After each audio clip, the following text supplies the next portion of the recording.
আসসালামু আলাইকুম। আ আমি ট্রাবল শুট করতে গিয়ে যেটা পেয়েছিলাম যে আমি মডেল তৈরি করি নাই। আম তো এই যে মডেল এখানে ৩ টা জিনিস লিখতে হবে। এম আর কমান্ডটা আমি দিয়ে দিচ্ছি। এই আমি ডেসক্রিপশনে এই কমান্ডটাও লিখে দিয়েছি।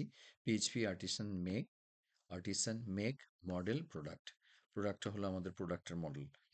এই কমান্ডটা এখন আমি এই যে রান করলে এরর আসবে কিন্তু আম কারণ আমার অলরেডি মডেল এক্সিস্ট। তো বেসিক্যালি এই অংশটা আমাকে এক্সট্রা লিখতে হয়েছে। এটা হলো ফিলেবল।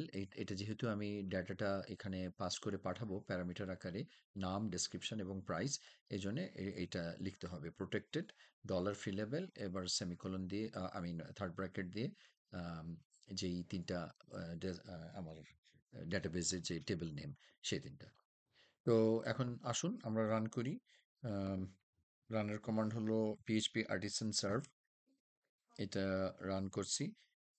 এখন রান করছে 127.0.0.1 8000 পোর্টে রান করছে। আপনাকে মেক শিওর করতে হবে যে আপাচি আর মাইসিকুয়েল জ্যাম্প সার্ভারও স্টার্ট করা আছে।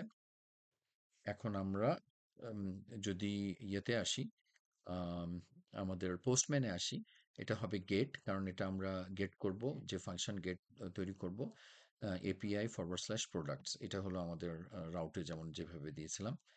তো এই যে আমাদের প্রোডাক্ট আসলো 1 2 3।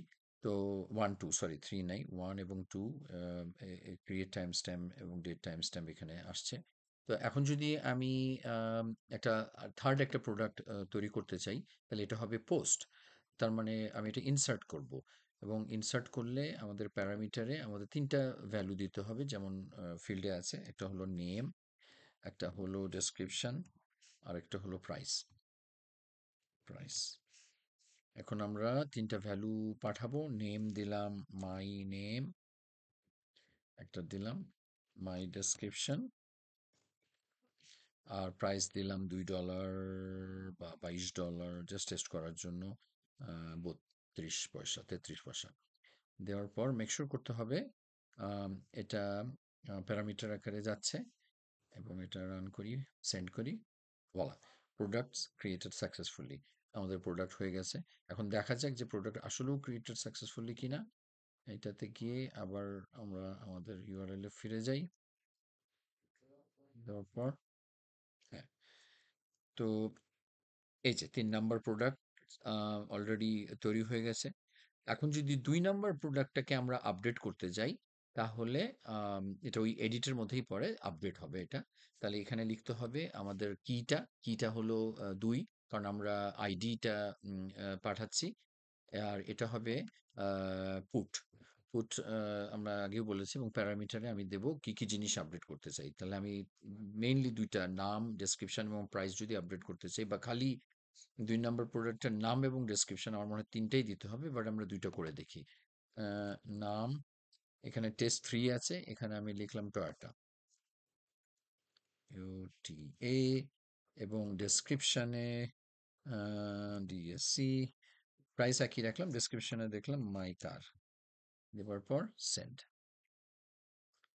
ওকে, এরর আসছে কারণ অন্য ফিল্ডটা, খুব সম্ভবত অন্য ফিল্ডটা সে একসেপ্ট করছে, নাল হবে না। এই যে আইডি ইকুয়াল টু 2, আপডেট এত, মাই প্রাইস ইকুয়াল টু নাল, এটা নাল। আমার যেহেতু ডাটাবেজ এনফোর্স করা আছে, সুতরাং আমাকে এখানে প্রাইসটাকেও দিতে হবে। এখানে দিলাম আমি 2.34 দিলাম। বলা প্রোডাক্টস আপডেটেড সাকসেসফুলি। দেখা যাক আসলে আপডেট হয়েছে কিনা।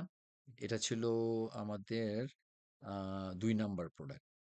আর যদি আমি খালি 2 নাম্বার প্রোডাক্ট দেখতে চাই, তাহলে এইভাবে এই ফরওয়ার্ড স্ল্যাশ 2 হলো কল করছি, গেট দি, আসছে টয়োটা মাইকার 2.33। তার মানে সিঙ্গেল আইডি কাজ করছে। এবার আমরা টেস্ট করব, অর্থাৎ আমাদের যে প্রোডাক্ট কন্ট্রোলারে সিঙ্গেল আইডি কিভাবে দিয়েছিলাম। প্রোডাক্ট কন্ট্রোলারে এখানে আসেন আপনি, এইচটিটিপি কন্ট্রোলার আন্ডারে আইডি যে পাস করছিলাম ফাইন্ড ফাংশনের মাধ্যমে, এই যে এটা function show ID, specifically ID number ২ pass করেছি, এটা সার্চ করবে এবং রেসপন্সটা জেসন আকারে দেখাবে। এইবার ৩য় ছিল ডিলিট। ডিলিটে হবে ডিসপোজ করা বা ডিস্ট্রয় করা, ডিস্ট্রয়। এখানেও আইডি পাস পাস করতে হবে এবং এটা আইডি পাস করলে সে ডিলিট কমান্ডটাকে রান করবে এবং রেসপন্স দিবে, যে মেসেজ দিবে প্রোডাক্ট ডিলিটেড সাকসেসফুলি, এবং এরর কোড বা সাকসেস কোড ২০০ দেবে। এখন দেখা যাক এটা কাজ করছে কিনা। আমাদের ডিলিট দিয়ে দেখি। ডিলিট হলো, এই যে ডিলিট, আমরা ধরুন ৩ নাম্বার আইডিটাকে আমরা ডিলিট করব, কারণ ৪ নাম্বার নাই। ডিলিট করলাম, দিয়ে send, done. Product deleted successfully, ৩ number ID deleted. এখন যদি ৩ নাম্বার আইডি খুঁজতে যাই, তাহলে ৩ নাম্বার আইডি পাওয়া যাবে না। যদি গেট দিই স্পেসিফিক ভাবে, নাই, নট ফাউন্ড আসবে। আম, বা আমরা যদি রতে যাই, নট ফাউন্ড, অর্থাৎ ডেটা নাই। তো আম, এখন আমি যদি দেখতে চাই, তাহলে আমাদের সেই হিসাবে ২টা রো থাকবে। এটা আমরা জেসন আকারে, আম, এই যে জেসন, যদি প্রেটি করতে চাই, প্রেটি হলো, তাহলে প্রোডাক্ট 1 এবং 2 থাকছে, ২ নাম্বার হচ্ছে টয়োটা মাইকার। লেটস মেক শিওর করি যে আমাদের মাই সিকুয়েলে সেই ডাটাটা যাতে আসে। আপনি যদি অ্যাডমিনে চলে যান, অ্যাডমিনে যাওয়ার পর এই মাইক্রুড ছিল আমাদের ডাটাবেসের নাম। প্রোডাক্টস টেবিলে চলে যান। প্রোডাক্টস টেবিলে গেলে প্রথমটা ছিল টেস্ট, যেটা আমি ম্যানুয়ালি দিয়েছিলাম। দ্বিতীয়টা হচ্ছে টয়োটা মাইকার, আম, এবং $2.৩। তার মানে হলো যে আমাদের এপিআই এর মাধ্যমে আমরা ডাটা ক্রিয়েট করা, মাইসিকুয়েল টেবিলে ডাটা রিট্রিভ করা, সব ডাটা রিট্রিভ করা এবং স্পেসিফিক ডাটা রিট্রিভ করা কি প্যারামিটার দিয়ে। ৩ নাম্বার হলো ডেটা আপডেট করা, অর্থাৎ এডিট করা, এবং চতুর্থ হলো ডেটা ডিলিট করা স্পেসিফিক রো আকারে। তো আপাতত এইখানেই আমি থামবো। এরপরে ভিডিওতে ইনশাল্লাহ আমি আপলোড করব নোট জেএসে। খুব সম্ভবত আমি এটা ইংলিশে করব, বা আপনারা যদি বাংলাতে চান তাহলে প্লিজ কমেন্ট করেন। বাংলাতে হলে বাংলাতে করব, যদিও আমার বাংলা খুব একটা মনে হয় মানে অত ফ্লুয়েন্সি আমি হারিয়ে ফেলেছি, যদিও আমি বাংলা মিডিয়াম থেকে পড়ালেখা করেছি, কিন্তু ইনশাআল্লাহ চেষ্টা করব। আর যদি ইংরেজিতে চান, তো ইংরেজিতেও করতে কোনো অসুবিধা নাই। তো এরপরে করব নোট জেএস এর মাধ্যমে npm কমান্ড দিয়ে আহ, আহ, তৈরি করব। আপনি রিয়্যাক্টের জন্য নোট জেএস ইউজ করা হয়।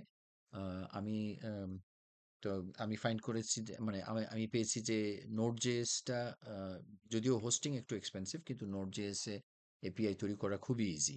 পিএইচপি থেকে আমার মনে হয় নোট জেএসটা একটু ইজি, কারণ ওটাতে যত বয়লার পেট কোডগুলো, আর কোনো কিছু লিখতে হয় না, নিজেই সব জেনারেট করে এক্সপ্রেসের মাধ্যমে। তো আহ, আমি নোট জেএস এর উপর এরপরে কথা বলবো ইনশাআল্লাহ। আজকে এইখানেই থামবো। আশা করি ভালো থাকবেন সবাই। আসসালামু আলাইকুম।